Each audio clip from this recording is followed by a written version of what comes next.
Merci madame. La parole est à monsieur Jacques Krabal. Oui, Monsieur le Président, le groupe 2RDP d'abord exprime toute sa solidarité à l'égard des victimes et du peuple allemand. Ma question s'adresse à Monsieur le ministre de l'Intérieur.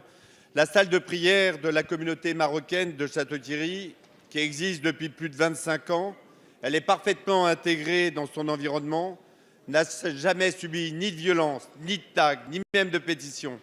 Et dans notre ville, le vivre ensemble n'est pas un slogan, mais une réalité. Pourtant, dans cette salle, 5 départs de feu ont été éteints grâce aux sapeurs-pompiers que je tiens ici à remercier. Avec les forces de police, nous avons constaté qu'il s'agissait bien d'un incendie volontaire qui aurait pu avoir des conséquences dramatiques avec à proximité des locataires et une cuve de fioul. S'attaquer à une mosquée, à une église, à une synagogue ou à un temple, c'est s'attaquer aux valeurs de la République et à la laïcité. La laïcité, c'est la liberté d'exercer son culte en toute quiétude, ou même de ne pas l'exercer. Un vaste élan de solidarité s'est exprimé auprès de la communauté musulmane, soutien des autres cultes, des citoyens, des élus, des collègues députés de tous les bords, et vous-même, Monsieur le ministre. Cela fait du bien. Monsieur le ministre, je n'ignore rien des efforts entrepris depuis 4 ans. 9 000 policiers en plus. Mais à la suite de la gronde des policiers, j'ai écrit à votre prédécesseur devenu Premier ministre pour signaler les difficultés du commissariat de Château-Thierry.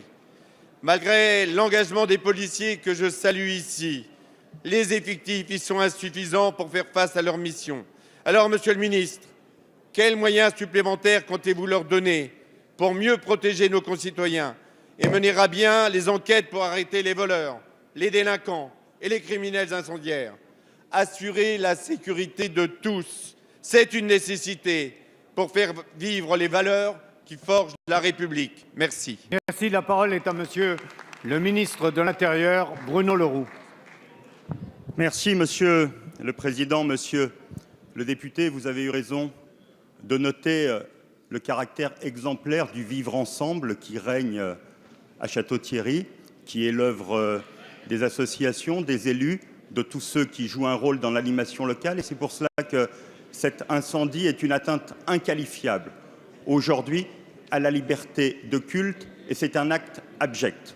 Il est d'autant plus abject de la façon dont il aurait pu avoir de graves conséquences sur l'environnement, abject aussi sur ce qui a amené au départ du feu, le fait de brûler des exemplaires d'un livre sacré. Je veux dire ici que l'État, la République, sera partout, sur tout le territoire, la garante de la liberté de culte de tous nos concitoyens. Liberté de culte qui doit pouvoir s'exercer sous toutes les périodes, à toutes les fêtes qui sont les fêtes que chacun a envie de fêter. Et je rappelle, là encore, qu'à la suite de Bernard Cazeneuve, j'ai adressé au préfet le 9 décembre dernier une circulaire leur demandant de veiller avec la plus grande attention à ce que les fêtes religieuses de cette fin d'année puissent se dérouler de la meilleure des façons et dans les plus parfaites conditions de sécurité. Je pense notamment, bien entendu, à la fête de Noël. Je pense aussi à la fête Hanouka, qui va aussi être la semaine prochaine et dimanche prochain, une fête fêtée partout sur notre territoire. Sur les effectifs de sécurité du commissariat de Château-Thierry, vous avez rappelé la réalité. Ils sont à l'équilibre par rapport à l'effectif théorique, ils sont même à +2. Pour autant, il y a des besoins. Vous avez rappelé l'effort qui est fait par cette majorité et notamment le nombre d'élèves qui vont sortir des écoles qui sont 10 fois supérieurs en 2017 à ceux qu'ils étaient en 2012. Et bien entendu, monsieur le député, j'aurai un regard particulier sur les circonscriptions qui sont les plus fragiles.